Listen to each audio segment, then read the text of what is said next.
답은 AI 반도체, 또 최대 2차 전지 비교 분석, 2차 전지와 조선 수익의 길, 점상과 함께하는 특별 강연회. QR코드를 인식해 확인해보세요. 오늘 장 이 세 가지만 보시면은 깔끔하게 총정리 됩니다. 3포인트, 세 가지 포인트를 통해서 오늘 장 총정리 해드리는데요. 함께 해주실 분은 알파경제의 김종효 이사 모셨습니다. 안녕하세요. 네, 안녕하십니까. 예, 오늘 시작과 끝을 김 이사님과 함께 하게 됐는데, 그렇다면 오늘 장 어떤 부분들 중요한지 첫 번째 포인트부터 알아보겠습니다. 오늘의 첫 번째 포인트, 수급을 골라주셨어요. 수급에서 외국인 포지션이 중립이다. 오늘 장도 왔다 갔다 했는데 결과적으로 거래소와 선물시장에서는 매수 우위, 그리고 코스닥에서는 외국인 매도 우위를 나타나고 있는데, 오늘은 사실 점에 불과하죠. 이 선으로 봐야 되겠습니다. 외국인 포지션이 중립이다. 조금 더 설명해 주실까요? 네, 일단 지난 만기 이후부터 쭉 흐름을 한번 우리가 되짚어 볼까요? 외국인들 현물 쪽에서는 뭐 비교적 강하게 사는 모습을 보여줬죠. 연초부터도 강하게 사는 모습이었고 1분기만 뭐 15조 사는 모습, 2분기 들어서 탄력이 줄어들었다고는 하지만 5월 들어서는 다시 조금씩 매수 폭을 넓혀나가는 모습인데요.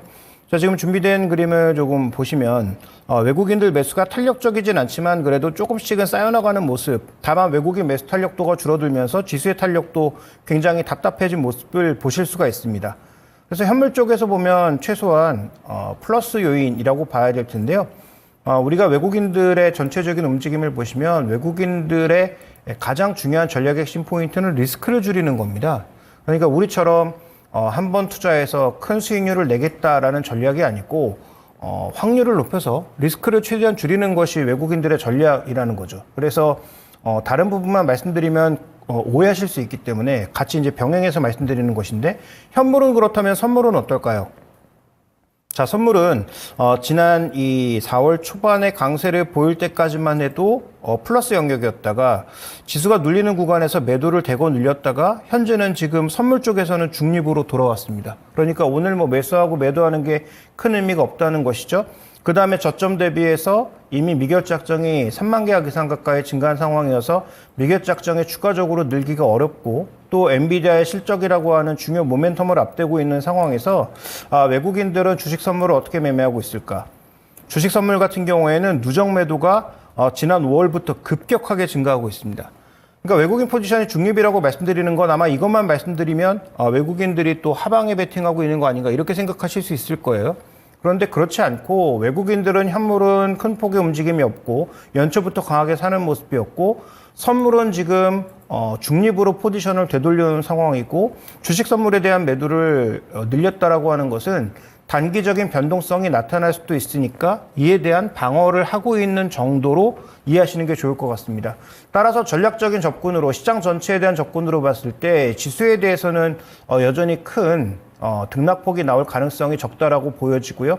다만 내일 어느 정도 이벤트가 나와서 개별 종목의 급락이 나타난다면 외국인들은 현물 쪽의 움직임을 크게 가져가기보다는 주식 선물 쪽에서의 포지션을 줄이면서 단기적인 어떤 리스크 헤지를 청산할 가능성이 좀 높아지고 있다, 이렇게 봐야 될 것 같습니다. 그래서 어느 한쪽만 보고 외국인 윗방향이 아랫방향이라고 보시지 말고 여러 포지션을 우리가 중첩해서 같이 살펴보면 외국인들은 여전히 단기 변동성 정도에 대비하는, 즉 리스크를 최소화하는 그런 전략을 쓰고 있다 정도만 주목해 보시면 좋을 것 같습니다. 네, 그래서 외국인 위쪽 아래쪽 방향성을 섣불리 논하지 말자, 중립 포지션으로 설명을 해주셨는데, 조금 더 들어가 보겠습니다. 시장 전체에 있어서는 리스크를 해지하는 것이 가장 중요하고 중립이다. 그런데 종목별로 봤을 때 사실 오늘 현대차의 이런 기록적인 급등 배경에도 외국인을 뽑을 수가 있고, 또 외국인이 앞서서 현대차가 오늘 거래도 많이 좀 폭발하고 있는 상황인데, 앞서서 올해 거래가 터졌을 때를 보니까 2월입니다. 그때도 밸류업 프로그램이었죠.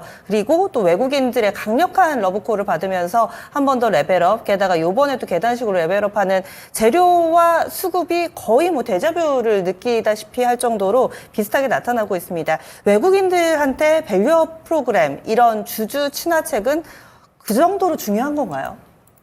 그건 제가 보기엔 아주 장기적인 트렌드이지 단기적으로 이 종목군들을 끌어올리는 데 있어서 뭐 중요한 이슈는 아니다라고 봐야 될 것 같고요. 그리고 외국인들이 전체적으로 밸류업 프로그램을 반기는 이유는 다시 한번 말씀드리지만 헤지 펀드가 됐든 우리가 흔히 얘기하는 외국인들 정말로 와서 단타하는 그 검은머리 외국인들 말고 장기 투자하는 롱텀 펀드의 그 큰 흐름을 보시면 이들의 목적은 아까도 얘기 드린 것처럼 리스크 최소화입니다.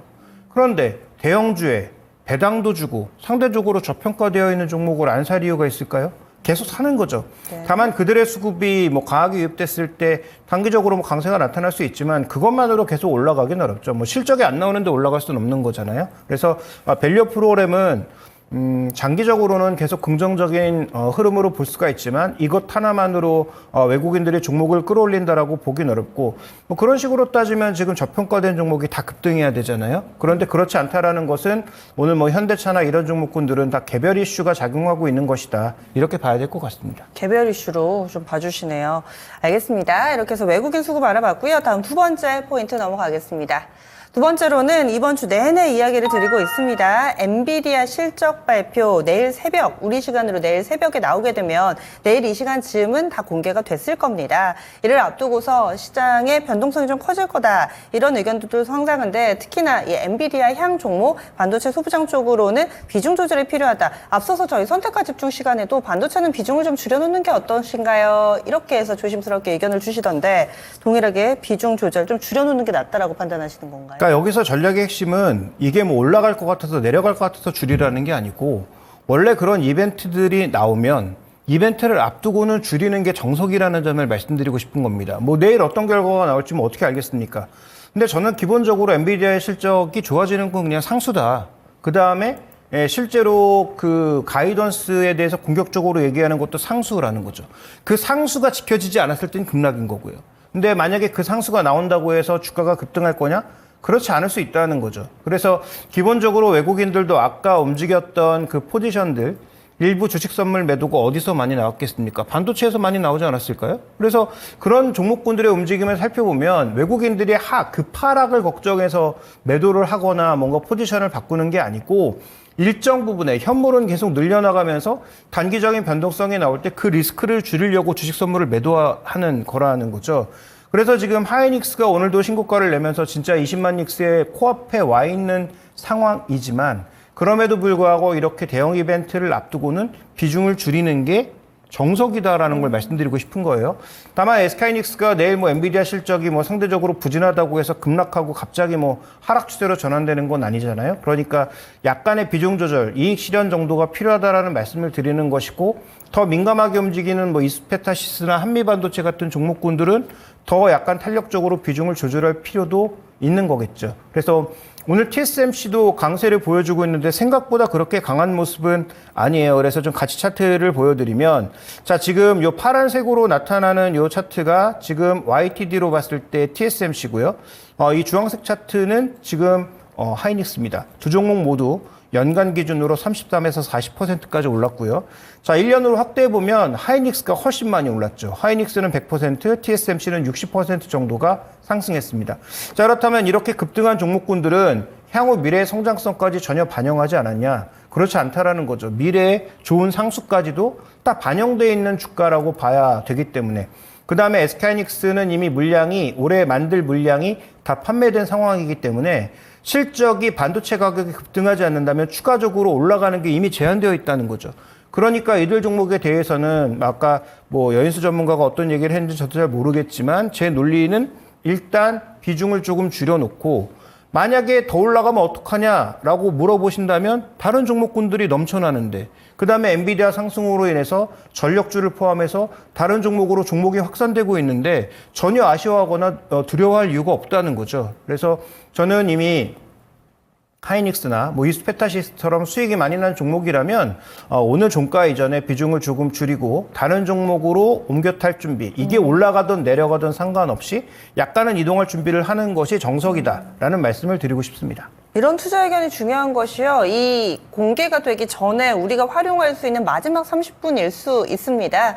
그래서 오늘장 마감까지 약 30여 분 정도도 채 남지가 않았는데요. 엔비디아의 실적이 좋을 거다, 뭐 예상치를 하회할 거다, 지금 이 얘기를 드리는 것이 아닙니다. 변수가 발생하기 직전이기 때문에 이럴 때는 조금은 좀 발을 뺐다가 확인하고 나서 가는 그런 정석적인 전략을 이 시간 다시 한번 또 강조를 해주시네요. 그래서 반도체, 엔비디아 관련된 종목군들 이렇게 투자 의견을 제시를 해드렸습니다.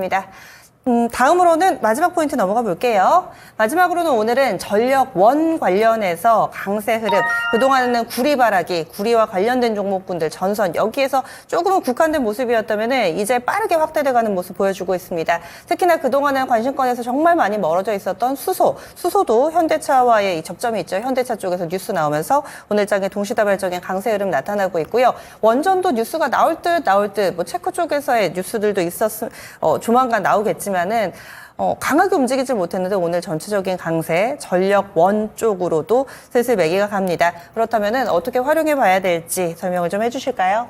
네, 일단 오늘 현대차의 상승 이유는 뭐 크게 보면 두 가지 정도로 봐야 되겠죠. 일단 그 인도 IPO 얘기가 뭐 확정되거나 좀 더 구체적으로 흘러나올 가능성 한 가지는 여전히 열려 있는 거고요. 최근에 뭐 이와 관련된 뉴스는 뭐 계속 나오고 있고, 외국인들이 주가가 정체되어 있는데도 왜 이렇게 많이 살까라는 그런 입장에서 본다면 그런 모멘텀이 노출될 가능성 뭐 열려 있다라고 봐야 될 것 같고요. 뭐 실적이 갑자기 좋아졌느냐? 그럴 리가 없겠죠. 그다음에 또 한 가지 이제 포인트는 방금 말씀해 주셨던 뭐 수소차와 관련된 흐름, 오늘 뭐 미국 시장에서 니콜라의 흐름도 있었고, 그다음에 수소와 관련돼서 미국 쪽에 뭔가 강하게 모멘텀을 붙이는 그런 모습.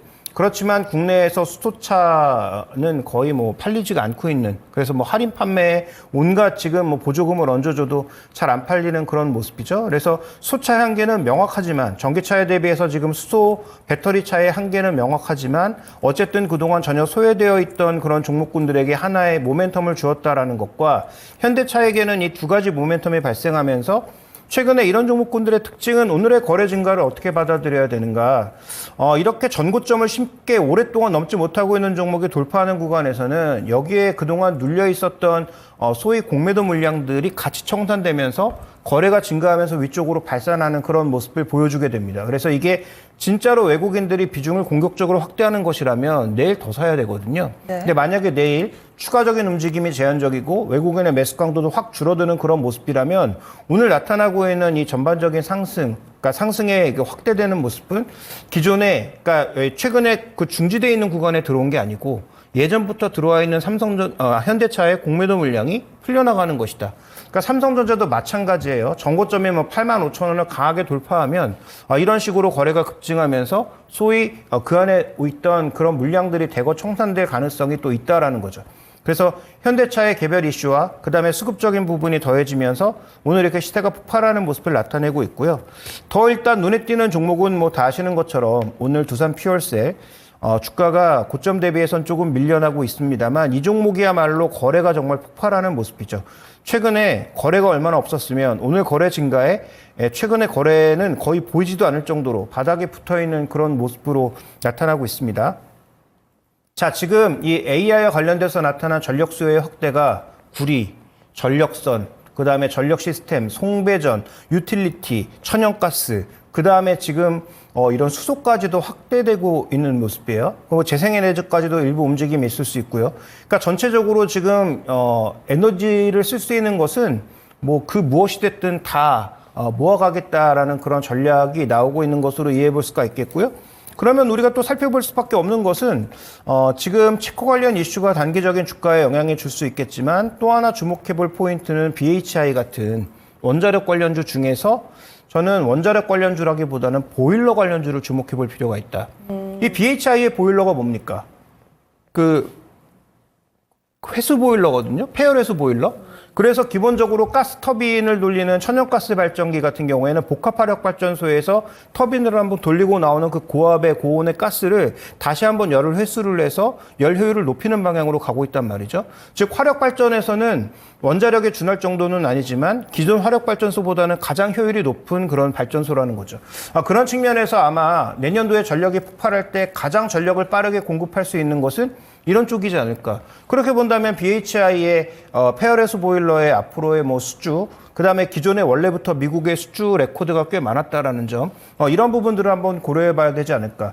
그런 의미에서 본다면 오히려 두산 퓨얼셀보다는 오늘 BHI 같은 폐열해수 보일러 관련된 종목군들을 한번 주목해 보시는 것이 좀 더 의미가 있지 않느냐, 저는 이렇게 판단하고 있습니다. 그래서 지금 현재 시장은 어떻게 보면 최근 들어서 1분기에 엔비디아가 워낙 강세를 보이고 엔비디아 관련주가 움직였기 때문에 그 종목들이 굉장히 뜨거워 보이고 그다음에 이들 종목이 여전히 주도주라고 볼 수가 있지만 또 하나의 주도주는 급증할 수 있는 에너지 변환에 대해서 대응할 수 있는 종목군들이 또 하나의 주도주로 나서고 있는 것이다. 이렇게 이해해 볼 수 있습니다. 그럼 에너지원 관련해서도 덜 오른 종목군들은 오늘 급등에도 불구하고 접근 가능하다는 시각이세요? 저는 뭐 두산 퓨얼셀은 기술적으로는 더 오를 가능성이 많아 보이는데 좀 더 의미 있는 펀더멘탈 지점으로 접근해 본다면 저는 폐열 회수 보일러 쪽에 좀 더 무게를 두는 것이 맞지 않느냐. 이건 원자력에도 쓰이고 가스터빈 쪽에도 쓰이고 다 쓰이거든요. 그러니까 기본적으로 열을 발생시켜서 전력을 효율화를 끌어올리는 쪽에 있어서는 지금 대안은 이쪽밖에 없기 때문에 그런 차원에서 저는 BHI가 좀 더 눈에 띈다 이렇게 보고 있습니다. 말씀해주신 보일러가 그 일반 가정용의 뭐 거꾸로 타는 보일러 이런 건 아닌 거죠? 산업용인 그거와는 거죠? 조금 뭐